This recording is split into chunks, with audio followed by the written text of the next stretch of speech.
Je vais vous parler des troubles de la motricité rencontrés après un accident vasculaire cérébral. La production d'un mouvement passe par la coordination d'un ensemble de muscles où certains vont se contracter et d'autres se relâcher. La contraction de certains muscles est notamment permise à partir du couplage excitation-contraction au niveau de la jonction neuromusculaire, tel que cela vous a été présenté précédemment durant ce MOOC. Pour rappel, au niveau de la jonction neuromusculaire, la libération par exocytose d'un neuromédiateur, ici l'acétylcholine, permet la transmission de l'information nerveuse qui arrive depuis les motoneurones vers la fibre musculaire. Je vous renvoie vers d'autres séquences de cette semaine où ces étapes sont détaillées. Prenons un exemple de mouvement au niveau de l'articulation de la cheville.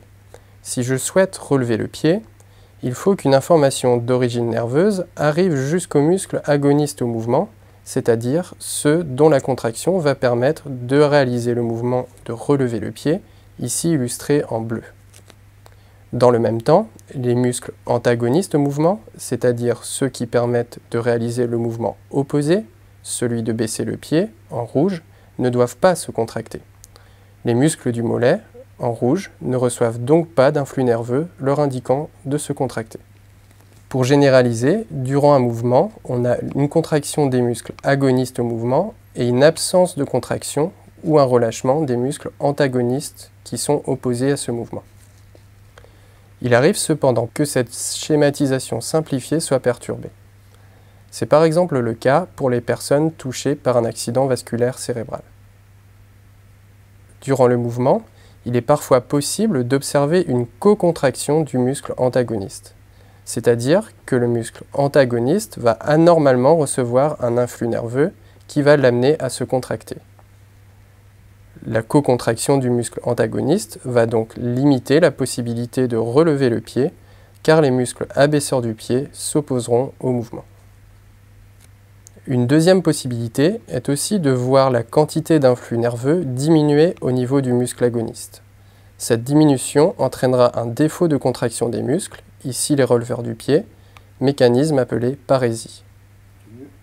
La parésie sera à l'origine d'une faiblesse musculaire et d'une diminution des capacités de la personne à pouvoir relever le pied. Une troisième possibilité est aussi qu'en situation de repos cette fois-ci, certains muscles soient déjà en état de contraction.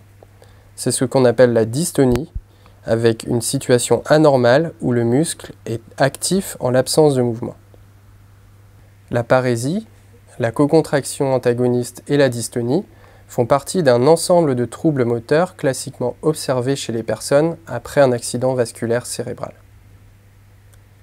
Ces modifications vont avoir des conséquences sur la fonction motrice, comme par exemple sur la marche si ces troubles touchent les articulations du membre inférieur, ou sur la manipulation d'objets si les troubles touchent le membre supérieur. Ce sont des phénomènes qu'il va falloir aller évaluer de sorte à pouvoir proposer une prise en charge adaptée face aux troubles fonctionnels, par exemple comme des exercices en rééducation ou des approches pharmacologiques que nous allons maintenant illustrer. L'examen clinique du patient est une étape fondamentale pour pouvoir proposer une stratégie adaptée à chaque personne. Nous vous illustrons une étape de cet examen qui vise à évaluer la présence d'un trouble nommé spasticité. Pour cela, nous allons être attentifs à la réponse des structures musculaires à la mobilisation rapide de l'articulation. En jouant sur la vitesse de mobilisation de l'articulation, il est ainsi possible de mettre en évidence un clonus spastique qui témoigne d'une réponse exagérée du muscle lorsqu'il est rapidement étiré. Il est important de garder en mémoire que les effets de la spasticité sur la fonction motrice pourront se manifester pour des mouvements rapides, mais qu'ils seront bien différents d'une personne à l'autre.